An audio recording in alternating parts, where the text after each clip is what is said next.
When thinking about cyber threats, there are 4 types of data that the cybersecurity professional needs to think about. Log data, all the human-to-machine and machine-to-machine interactions.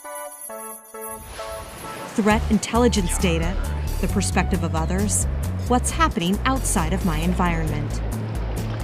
Contextual data, the kind of data that would validate that this is or is not a problem. Jean entered via the southwest door, Bill is on vacation this week, William is a VP, Jim is not a technical user. Binary data, the bits and bytes inside the packets of data being transmitted. The absence of any of these leaves a hole in the security person's thought process.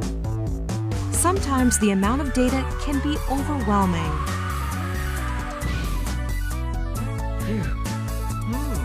Sometimes we need to remember certain pieces of information for a long time.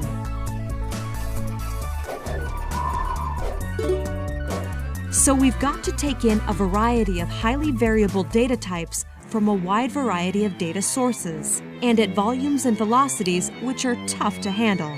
Then we have to turn this data into information we can use to identify advanced unknown threats. We need a single big data system. Well, the security practitioner's brain is the wrong place to put this data. We don't pay them to store data, we pay them to use their creativity in combating security threats. Let's put all that data into Splunk instead, and let the security person use their creativity to ask questions of their data. And let Splunk help the security practitioner identify fraud, insider threats, and other anomalous behaviors. Was Jim on vacation when 6 months ago he sent an email from his desktop to Joe that had an infected attachment that was sending information to an IP address on my threat list? And how many times has this happened?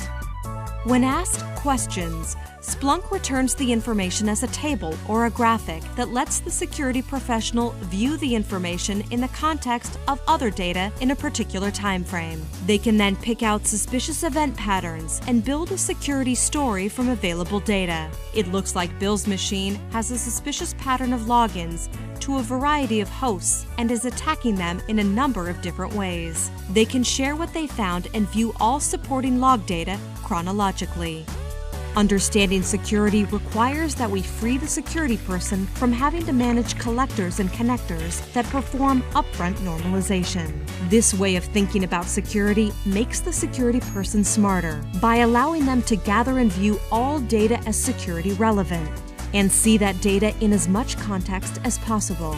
You can do this by making Splunk your big data security intelligence platform for any security use case. Download Splunk today to empower your security team to think creatively about security threats.